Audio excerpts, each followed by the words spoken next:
semana eu fiz um post sobre codependência, falando do porão da casa das emoções, né, onde a gente guarda tudo aquilo que a gente não quer ver, ou que acha que não serve, ou que vai usar algum momento, né, nesse momento está entulhando a casa e não tem espaço, então vamos jogando lá no porão.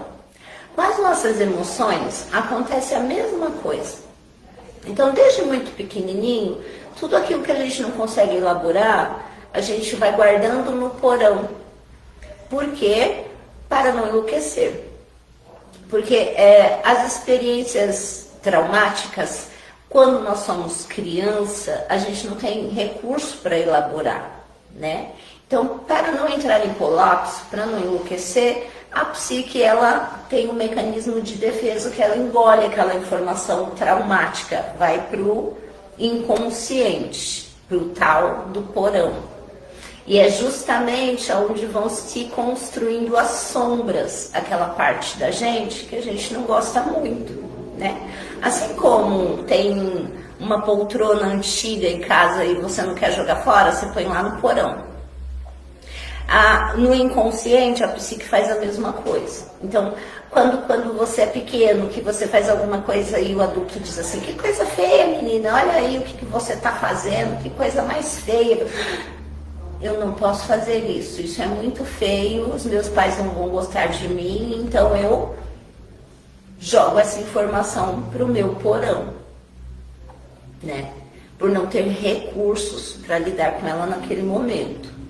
E aí quando eu cresço, que eu começo a fazer terapia, que eu começo a buscar sentido na vida, eu tenho uma oportunidade de entrar nesse porão e ir colocando luz aos poucos para poder resgatar essas memórias doloridas, né? E, de fato, elaborar, trazer a consciência. E Jung dizia que tudo que está inconsciente domina a nossa vida e a gente vai chamar isso de destino. Então, o ponto mais importante nas terapias é justamente trazer a consciência aquilo que me afeta, né? E nesse porão do inconsciente, tem muito mais coisas do que a gente imagina. Os lutos, por exemplo. Eu sempre disse na minha família, a minha família sempre disse que a gente foi abençoado, porque nós não perdemos muitas pessoas enquanto éramos pequenas, né? O meu pai faleceu em 2011 e essa foi aparentemente a maior perda que nós tivemos nesse tempo todo, né? Mas na verdade, quando eu comecei a estudar a psique, né, a estudar Jung, a estudar as terapias, eu fui entendendo que nós trazemos muito mais lutos do que nós imaginamos. Porque cada fase que nós ultrapassamos, nós temos um luto.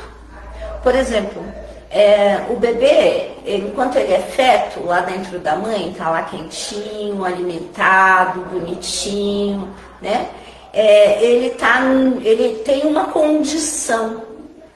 E quando tem o nascimento, isso já vem com luto. Por quê? Porque o feto morre para que o bebê nasça. Aquela condição de estar dentro do útero, protegido, sendo alimentado, cuidado 24 horas, essa condição não existe mais.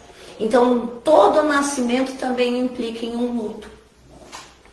E cada fase da nossa vida, né, no nascimento a gente tem esse luto do útero, lá nos 3 anos a gente vai ter um luto da criança, da simbiose da criança com a mãe, porque até os 3 anos a criança ainda não tem eu, não existe eu.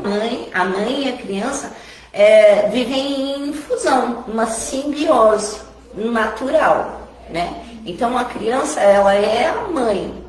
Ela sente tudo que a mãe sente. E ela vive a mãe, né? Lá com os 2 anos e meio, 3 anos, é que a criança começa a se identificar no espelho. E aí começa a aparecer o eu, né? Quando a gente está ensinando a criança, cadê o Guilherme? Eu, Guilherme, eu é meu, dá pra mim, né? Então, com 3 anos, aí começa a aparecer o eu, começa a se formar a psique. consciente dessa criança, o ego começa a ser formado. E aí essa criança tem um deslocamento da mãe para poder ir para o pai, para ir para a vida, né? Então, essa criança, ela lá com 1 ano e pouco, ela já passa pelo desmame e vai se desligando dessa mãe para poder ir para o pai. E o pai leva para o mundo, a mãe da segurança, o pai da coragem. Então, aí também já tem um outro luto, deixar de ser a menininha da mamãe, o menininho da mamãe, o bebezinho da mamãe, para ser a criança da casa, que fala eu, a que escolhe, a que aponta, a que escolhe a roupa, né? Que escolhe ir com o pai passear, e às vezes a mãe fica chateada por isso, né? Mas tem também um luto aí, inclusive para a criança, deixar de ser o bebezinho da casa para passar a ser criança, né? Depois lá nos 7 anos a gente vai viver outro luto, que é a fase de ir para a escola. Você deixa um ambiente familiar, que é acolhedor, que é seguro, que você já conhece, que todo mundo te ama, para ir para uma instituição escolar, aprender a socializar, né? Hoje cada vez mais cedo. A gente fala aos 7, mas hoje as crianças estão indo para a creche cada vez mais cedo, com 3 anos esse ensino já é obrigatório, né? Enfim. Mas lá nos 7 anos tem uma outra fase, que é a fase de ir para a escola e começar a fazer amiguinhos, né? E aí também tem um luto daquela criança que era do papai e da mamãe e que vivia naquele ambiente confortável, né? Todos esses lutos que a gente passa sem saber, sem nem entender e nem imaginar, eles geram dor. E a criança não tem recursos para lidar com essas dores, né? Então, o que a psique faz? Inteligentemente, a psique engole essa dor. Só que lá na idade adulta, a gente vai repetir padrão. Por quê? Porque eu não elaborei as dores e os lutos da minha infância. Então, muitas vezes, a gente não faz também essa passagem de ciclo naturalmente. Então, a mãe às vezes tem dificuldade de desmamar, e aí essa criança mama, tem uma mamada mais extensa, né? Passa dos 2 anos, e isso gera uma pulsão na boca, que vai gerar depois compulsão. Por que, Shirley, hoje os psicólogos e, enfim, né, os educadores infantis falam da livre escolha da criança, deixa mamar até quando quiser. Mas, por um outro lado, eu trago aqui algo para a gente refletir, né? Com 1 ano e meio, 2 anos, a gente já está introduzindo alimentação. Essa criança, ela precisa desenvolver sistema digestório, precisa aprender a mastigar, precisa desenvolver tubo digestivo, estômago, intestino. E se essa criança mama, o mamar é mais fácil. Então, eu vou ter um atraso nesse desenvolvimento digestório. E mais, eu vou criar uma dependência dessa mãe. Porque muitas vezes a mãe fica dependente da criança. Por quê? Porque a mãe tem um lugar, tem uma posição de autoridade e de destaque na vida dessa criança. A criança chora que é a mãe, então a mãe se sente destacada com isso. E aí a carência da mãe faz com que ela estenda essa mamada, né, criando uma dependência nessa criança. Então lá mais tarde, isso, por exemplo, né, pode ser um dos fatores que levam na fase adulta as pessoas a terem dependência de outras pessoas. Acharem que alimentação emocional, nutrição emocional tem a ver com o olhar do outro, tem a ver com o interesse do outro, tem a ver com a união com o outro. E aí a gente fala, estamos aqui já no assunto da codependência diretamente, né? O que é a codependência? É eu não entender que eu consigo viver sozinha. É achar que eu preciso de uma outra pessoa para me sentir amada. É estar sempre num relacionamento, e pior, relacionamentos onde o outro geralmente é emocionalmente indisponível.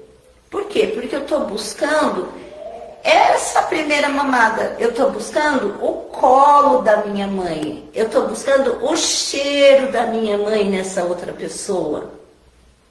Porque eu levei muito tempo para desfazer a simbiose com a minha mãe. Então eu acabo projetando essa mãe nos meus outros relacionamentos. E aí eu passo a cobrar demais da outra pessoa e a cobrar demais de mim mesma. Porque eu sempre vou achar que para ser amada eu tenho que estar fazendo alguma coisa para alguém. E eu sempre vou achar que a culpa desta outra pessoa não estar me amando do jeito que eu gostaria que ela me amasse, ou seja, do jeito que eu gostaria que a minha mãe me amasse, do jeito que eu gostaria que a minha mãe me pegasse no colo e satisfizesse as minhas necessidades, se esse companheiro ou essa companheira não se coloca nesse lugar de satisfazer todas as minhas necessidades na hora que eu quero, eu tenho uma sensação de morte. É por isso que a gente ouve muitas mulheres dizendo assim, mas se eu me separar eu vou morrer. Eu tenho a sensação de que vou morrer. Né? Então isso é um sintoma da codependência. Achar que eu só existo se eu estiver cuidando do outro, que eu só tenho valor a partir do que eu faço para o outro. Né? Isso é um sintoma da codependência e que é possível de ser tratado. Quando? Quando eu tomo consciência disso, quando eu entrego para o outro o poder dele e tomo o meu poder. Quando eu entendo que na minha vida eu sou o suficiente. Por quê? Porque é dentro de mim que eu vou encontrar aquela mãe amorosa e aquele pai protetor. A minha mãe e o meu pai, eles me deram o melhor deles. Eles fizeram o melhor que eles tinham com o que eles podiam. E toda criança, e isso é importante que nós saibamos e que nós compreendamos, toda criança vai se sentir frustrada, porque toda mãe e todo pai vão ter falhas e não vão dar tudo que aquela criança gostaria de ter. E isso é importantíssimo. Por quê? Porque essa criança precisa ser frustrada para aprender a lidar com a frustração e lá na vida adulta aprender a lidar com crítica, com não, com talvez, não gosto de você, não quero namorar com você, hoje não dá. E nenhuma dessas situações eu vou me desestabilizar. Por quê? Porque tem eu na minha vida. Né? Então, o porão da Casa das Emoções é o lugar onde nós colocamos todas as nossas sombras desde muito cedo, mesmo aquelas que nós não temos consciência. Porque, veja, o córtex cerebral, ele vai estar pronto para poder ser, para ser operacionalizado a partir dos 3 anos. Até os 3 anos a criança vive cérebro reptiliano, que é instinto, e cérebro límbico, que é o cérebro emocional do mamífero. Então é muita emoção com pouca racionalidade, com pouca razão. Né? Então dizer para uma criança que ela é feia, isso fere profundamente a criança, porque ela não tem noção de que você está falando aquilo por conta daquela atitude que ela fez. A criança quebrou o copo e você fala, que coisa feia, você é feio, não faça mais isso. E aí a criança fica com a ideia de que ela é feia, não a atitude, não o que aconteceu, não o copo ter quebrado, mas ela traz isso para ela. Minha mãe me acha feia, eu não mereço amor. Só que isso não está aqui no consciente. Uma criança de 3 anos, isso opera no cérebro reptiliano, é instinto. E uma criança sem amor, ela entra no padrão luta e fuga. Porque, sim, uma criança pensar que ela não é amada, isso gera medo de morte. Porque para a criança o amor é muito importante. Não só a alimentação, não só a moradia, não só a vestimenta. Mas se sentir amado para a criança é o que tem de mais importante. Então eu preciso tomar muito cuidado com o que eu falo, com o que eu faço com uma criança. Quando eu fico em pé e aponto para baixo e falo com a criança, gritando com ela, eu sou um monstro. Vejam, a criança é pequenininha. E eu estou aqui em pé gritando com ela, o que ela vê ali é um monstro. E aí eu preciso dizer que muitas crianças são muito corajosas, porque hoje em dia as crianças olham para cima e enfrentam um monstro. Na minha época, não. Na minha época era muito traumático, né? Porque, inclusive, eu não podia nem sentir raiva. Nós não podíamos sentir raiva, né? Os 40 a mais. Porque você tem tudo, por que você está com raiva? Né? Então, esse você é feio, ele vai lá pro porão.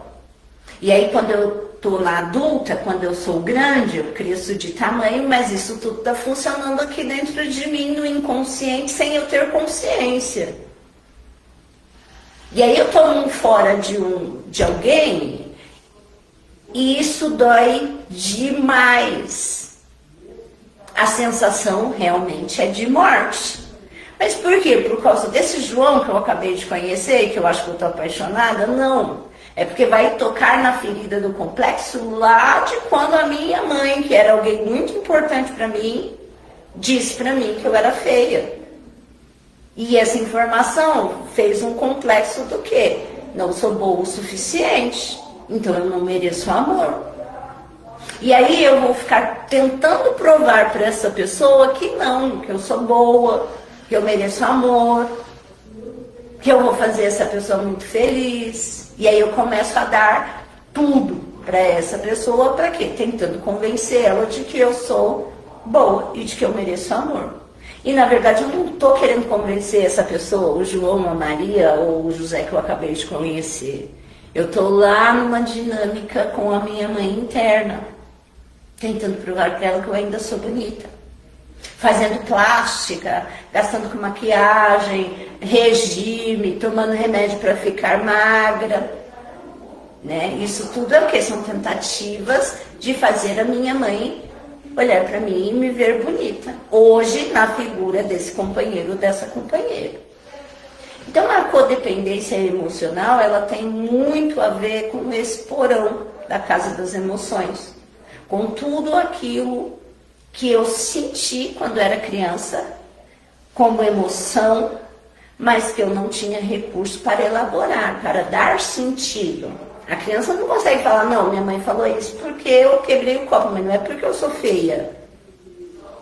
Então, quando você traz essa lembrança, né?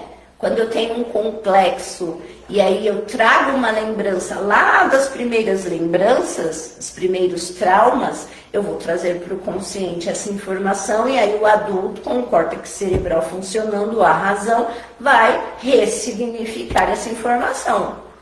Então, minha mãe não estava falando para mim que eu era feia. Minha mãe estava falando para mim que era feio eu ter quebrado o copo, uma vez que ela já tinha dito mais de 3 vezes que não era para eu mexer com vidro. E aí eu consigo ressignificar isso no adulto também. Então significa que minha mãe me ama. E aí eu não preciso mais procurar o amor da minha mãe ou do meu pai em um companheiro ou uma companheira ou em amigos. A minha mãe e o meu pai me amam e estão dentro de mim. E mais, no adulto, a minha mãe e o meu pai, eles sempre vão estar unidos dentro de mim. 50% de mim é o meu pai, 50% de mim é a minha mãe. Tendo eles me criado ou não. Então, dentro de mim, eles sempre vão estar unidos. E sim, quando eu me olho no espelho, quando eu olho para mim, quando eu vejo que eu estou aqui inteira sobrevivendo até os 48 anos, eu entendo que sim, eu tive amor. Não o amor que a criança gostaria de ter tido, mas sim, eu fui extremamente amada dentro das possibilidades do meu pai e da minha mãe. Agora, com 48 anos, aí é comigo. Por quê? Porque hoje, quando eu tomo consciência desses complexos e desses traumas, eu vou ressignificar e dar sentido para mãe e pai dentro. Então, quando é que eu sou minha mãe? Quando eu faço uma boa comida para mim. Hoje mesmo estava a fim de comer cuscuz que a minha mãe baiana fazia, cuscuz com erva doce. E açúcar e sal, né? Naquela cuscuzeira e tal. Então, eu fui lá e fiz um cuscuz para mim, exatamente como ela fazia. Senti o cheiro na casa, botei manteiga no final e comi. Eu estou sendo a minha mãe, me tratando com amorosidade. Quando eu vou para o chuveiro com um óleo de banho, faço carinho no meu corpo, dessensibilizo as dores do corpo. Eu estou sendo a minha mãe, o que eu gostaria que ela tivesse feito. Mas, com 10 filhos... 11 filhos, não era possível, né? E quando eu sou meu pai? Quando eu pago as minhas contas, quando eu compro as coisas que eu quero, quando eu vou ao mercado, compro o Danone, compro o meu chocolate, compro as coisas que eu gosto. Quando eu era pequena, eu adorava desenhar, mas não tinha lápis de cor, né, grande. Eu era louca por aquela de 37, 34 lápis lá, eu não tinha um de 12 que apontava com dó, pequenininho, né, para não acabar. E hoje não, hoje eu posso ir lá e comprar um. Hoje tem 96, 120 lápis daqueles metálicos, então eu posso ser meu pai ir lá comprar esse lápis, né. E aí eu vou colocando o relacionamento de casal, relacionamento íntimo no lugar dele. Então eu não vou esperar do meu companheiro, da minha companheira que faça comida para mim. Eu não quero um companheiro, uma companheira que vai fazer o mercado, lavar minha roupa. Eu quero um companheiro, uma companheira para que nós possamos dividir uma vida a dois. Por quê? Porque de mim eu dou conta. E se eu dou conta de mim, o dia que esse companheiro, que essa companheira decidir ir embora, vai doer. Né? Vai doer, lógico que vai, porque você tem um costume, você tem querer, né? Tem desejo, gosta da outra pessoa.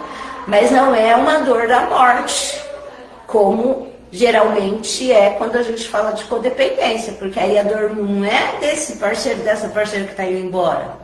É uma dor da mãe que me chamou de feia, do amiguinho da escola que depois veio e não me deixou participar da turma, né? Então veja, um complexo é como um complexo de prédios. Você que mora num prédio vai entender isso facilmente. Então, um prédio tem vários apartamentos. E o complexo também. Então, quando minha mãe fala para mim que você é feia, isso vai fazer uma marca na minha psique, nas minhas emoções.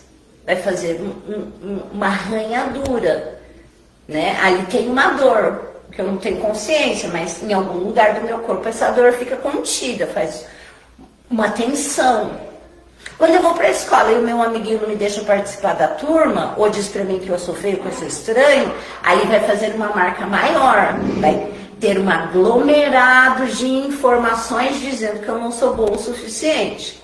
É por isso que quando alguém diz não para mim, aí isso dói muito, porque não é aquela pessoa que está dizendo não, mas é o Joãozinho que não me deixou participar da brincadeira, a minha mãe que disse que eu era feia, é o vizinho que pisou no meu pé e fingiu que eu não existia.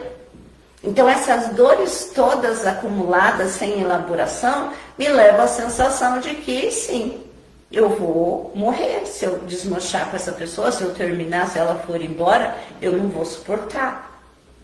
Mas quando eu estou em terapia, que eu trago essas consciências, que eu trago a consciência, essas memórias doloridas e elaboro, aí eu consigo voltar lá e pegar essa criança e dizer para ela, não, a mamãe está dizendo que foi feio ter quebrado o copo, mas você é linda. E trazer essa criança para o meu colo, para o hoje, para o aqui e agora. Consigo ir lá na escola e dizer para o amiguinho, tá tudo bem, você não deixa eu participar, mas não é porque eu sou estranho ou porque eu não mereço, é porque de fato você está de bico, está fazendo onda, tem as suas questões, criança é birrenta, né? Então, hoje no nosso chá, o que eu queria trazer um pouco era isso, falar um pouco sobre a codependência. Né? Dizer que eu estou disponível para mulheres e para homens. Codependência não é um sintoma só de mulheres, né? Tenho clientes maduros que têm dificuldade de finalizar relacionamentos abusivos, né? Hoje mesmo falava com um cliente de 56 anos que está no relacionamento abusivo há mais de 10 e tem 2 anos que ele tenta se desvencilhar desse relacionamento, mas não consegue. Por quê? Porque ele tem a sensação de que ele não vai sobreviver sem essa mulher. E é uma mulher que justamente é indisponível emocionalmente, que não está lá, que não está presente, né? Que está com ele por outros interesses, a não ser compartilhar a companhia, né? E ele, com 56 anos, adulto, bem-sucedido, né, tem uma consciência lógica extraordinária, mas ele diz para mim, Shirley, eu ainda não consigo dizer para essa mulher, vai embora, porque a impressão que eu tenho é que se ela sair por uma porta, eu vou desabar do outro lado, eu não vou conseguir mais viver a minha vida. Então, a codependência não é um sintoma só de mulheres, né? Os homens também passam por isso. E aqui eu quero me colocar muito à disposição dos homens, porque eu entendo que nós mulheres temos muitos lugares, muitos meios para falar das nossas emoções. Falamos de emoção todo o tempo com as nossas amigas, tem uma confidência, tem a vizinha, não tem vergonha de ir na terapeuta e fala mesmo. Agora, na nossa sociedade, aonde você, que é homem, quando você está com alguma dor emocional, com quem que você conversa? Muitas vezes tem um amigo confidente, mas ainda assim, para um ser que foi criado desde cedo ouvindo que homem não chora, é muito difícil ser homem nessa sociedade também. Porque a partir do momento que eu digo para uma criança, para um menino, que homem não chora, eu estou impedindo ele de ser humano. É difícil para nós mulheres? Sim, é muito difícil. Patriarcado estrutural, é muito desafiador lidar nessa nossa sociedade. Mas para os homens também não é diferente. Homem não pode chorar, homem não pode falhar, homem não pode ficar desempregado, homem não pode broxar, homem não pode dizer não quando não quer uma mulher, porque senão ele vai ser taxado como gay, enfim, homossexual, né? A gente fala bastante, que bom, né, que a gente trata disso hoje, precisa falar mais a respeito do abuso infantil feminino, mas existem muitas histórias de abuso infantil masculino que não são citadas. Por quê? Porque é vergonhoso para o menino ser abusado. Há 15 dias atrás falava com um cliente e ele me contava a história de quando ele era pequeno. A mãe dele era separada, ele fazia parte de um time de futebol, né? Ele fazia escolinha de futebol. E aí o professor de futebol, num dia antes do jogo, levava todos os meninos, os mais bonitos, para dormir na casa dele. E só ia para o campo quem dormia, literalmente, com o professor. E esses meninos, a maior parte deles eram de mães separadas. Por quê? Porque não tem um pai lá. Então o abusador, ele já aproveita a brecha. E com quem que esse menino falou desse abuso? Com ninguém. Por quê? Porque é vergonhoso. Como assim você deixou o homem te abusar? Você é homem. Né? Então eu quero aqui me colocar à disposição também dos homens, para que possam se tratar, para que possam curar suas feridas, para que possam falar abertamente das suas dores, né? Deve ser muito difícil para um homem ter a sua primeira vez, ter a sua iniciação sexual com um profissional do sexo, por exemplo. Se uma garota de 15 anos tem iniciação sexual com um rapaz de 25, 30, isso é abuso. E por que para um garoto de 15 anos ter a sua iniciação sexual com uma profissional do sexo de 30, 40 anos não é abuso? É abuso também. Então, hoje o que eu quero trazer para a gente, mais do que falar da codependência, é esse cuidado com o masculino, que muitas vezes falta.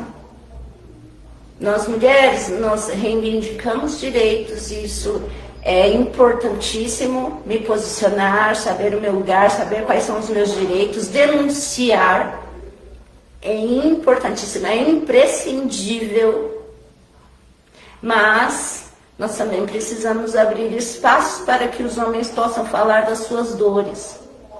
Já está na hora de olhar para os homens, de olhar para o masculino como humanos, que choram, que sentem, que sofreram um abuso. Esses dias eu estava num restaurante e aí a mãe estava com um menino de 4, 5 anos no colo e ele colocava a mão no seio dela e beijava na boca dessa mãe e tinham ali algumas carícias, né? E ela falava dele como o meu machinho, o meu homem, enfim, extremamente excitatório a relação dos dois. E ali eu fiquei pensando, né? Um pai com uma menina no colo naquela situação seria muito estranho e todo mundo iria notar que ali estava tendo uma situação abusiva, né? Mas como era uma mãe com um menino, ela estava ensinando ele a ser macho. Mas sim, há abuso, porque abuso sexual não tem a ver com penetração na infância, nem na fase adulta. Abuso sexual tem a ver com tudo aquilo que é imposto e que você não tem condição de lidar. Então, uma conversa sexual atravessada perto de uma criança é abusivo, porque a criança não tem recurso para lidar com aquelas informações. E isso vai criar uma brecha, criar ali um questionamento, vai quebrar barreiras, né, precocemente, trazer para a criança informações que ela ainda não tem condição de lidar. Então, tratar de abuso sexual, tanto no meio das meninas quanto no meio dos meninos, é algo muito delicado, né? E aí que eu quero deixar aqui para os adultos, né, um alerta de que questões sexuais elas devem ser tratadas dentro do quarto e entre adultos. Não é um assunto para ser tratado numa sala entre crianças, porque a gente acha que a criança não está ouvindo. Não, ela não entende, não está ouvindo. A criança é um radar, a criança é um radarzão que ela está aqui, ó, ela está ali brincando, mas ela está todo o tempo ouvindo tudo, captando tudo que tem ao redor. Por quê? Porque a criança até os 7 anos ela está aberta para aprender, né? Então, gente, eu acho que eu já falei bastante, né? Para quem não ia falar por causa de uma tempestade, eu vim, já quebrei aqui essa barreira, né? De vir e falar.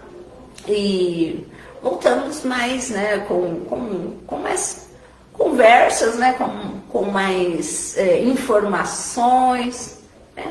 Com mais consciência a respeito da vida como ela é, das coisas que acontecem na nossa vida. Né? Peço a vocês que me curtam, comente, compartilhe com quem você gosta, que pode gostar desse assunto também, né? Fica comigo, eu estou aqui aprendendo, mas não tem medo não, estou cheia de disposição.